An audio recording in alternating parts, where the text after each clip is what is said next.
টোটোর ডান দিক দিয়ে যাত্রী ওঠানামা করলে যে কোনো সময় ঘটতে পারে দুর্ঘটনা, তাই টোটোর বাম দিক দিয়ে ওঠানামা করতে দীর্ঘদিন থেকে প্রচার করছে বালুরঘাট ট্রাফিক পুলিশ।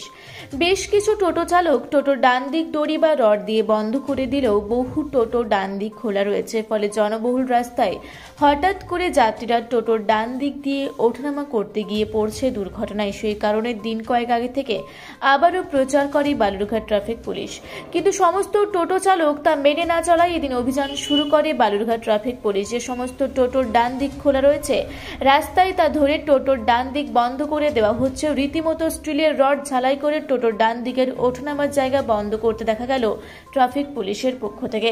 ডান দিক দিয়ে টোটোয় ওঠানামা বন্ধ হলে দুর্ঘটনা স্বাভাবিকভাবেই কমবে। বালুরঘাট ট্রাফিক পুলিশ আইসি অরুণ কুমার তামাং জানান, দুর্ঘটনা কমাতে টোটোর ডান দিক বন্ধ করার কথা প্রচার করা হলেও বেশ কিছু টোটো তা বন্ধ না করায় এদিন অভিযান চালিয়ে টোটোর ডান দিক বন্ধ করে দেওয়া হয়। পাশাপাশি রাতে যাতে টোটো হেডলাইট জ্বালিয়ে চলাচল করে সে বিষয়েও টোটো চালকদের সতর্ক করা হয়েছে। পাশাপাশি গাড়ির লাইট নেই, কি পদক্ষেপ নিচ্ছে শহর ট্রাফিক? এটা অনেকদিন আগে আমরা অভিযান চালাইছিলাম কি টোটোদের ডান দিকে এটা একটা ছোট লোহা পাতি লাগানো টোটো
বালুরঘাট থেকে বিদ্যুৎ কুমার মাহাতোর রিপোর্ট, রূপসী বাংলা মিডিয়া।